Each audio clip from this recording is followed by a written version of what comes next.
Good morning বন্ধুরা, কেমন আছো? আশা করছি তোমরা সকলেই ভালো আছো। তো মধ্যমগ্রাম টু শিলিগুড়ি এই ট্রিপটা আমরা সকাল সকাল বেরিয়ে পড়লাম। পৌঁছে গেলাম ফারাক্কা হয়ে সিধা পৌঁছে গেলাম শিলিগুড়ি। নেক্সট দিন কার্শিয়াংয়ের উদ্দেশ্যে আমরা বেরিয়ে পড়লাম। তো দার্জিলিং মোড় থেকে রাইট সাইড নিয়ে সুকনা ফরেস্ট হয়ে আমরা রোহিণী হয়ে চলে গেলাম কার্শিয়াং। যেতে যেতে দারুণ অপূর্ব সৌন্দর্য ভিউ, প্রাকৃতিক দৃশ্য দেখতে দেখতে আমরা চলে আসলাম কার্শিয়াংয়ের বেশ দারুণ একটা ওয়াটারফলস। এটা দেখতে দেখতে আমরা পৌঁছে গেলাম। কিছুটা আঁকা বাঁকা রাস্তা, ভয়ঙ্কর সৌন্দর্য, চারিদিকে মেঘলা জল, এই প্রাকৃতিক দৃশ্য দেখতে দেখতে এগিয়ে চললাম।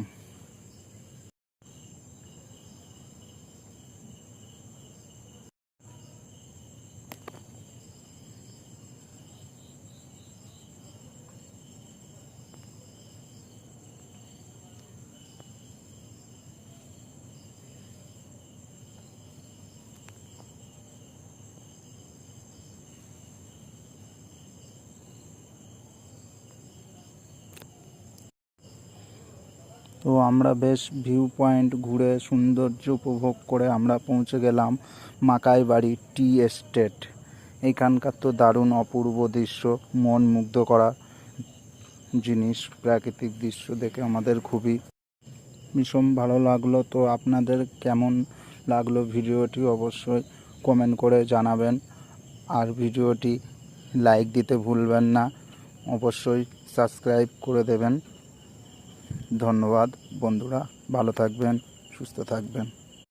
গুড মর্নিং বন্ধুরা, কেমন আছো? আশা করছি তোমরা সকলেই ভালো আছো। তো মধ্যমগ্রাম টু শিলিগুড়ি এই ট্রিপটা আমরা সকাল সকাল বেরিয়ে পড়লাম। পৌঁছে গেলাম ফারাক্কা হয়ে সিধা পৌঁছে গেলাম শিলিগুড়ি।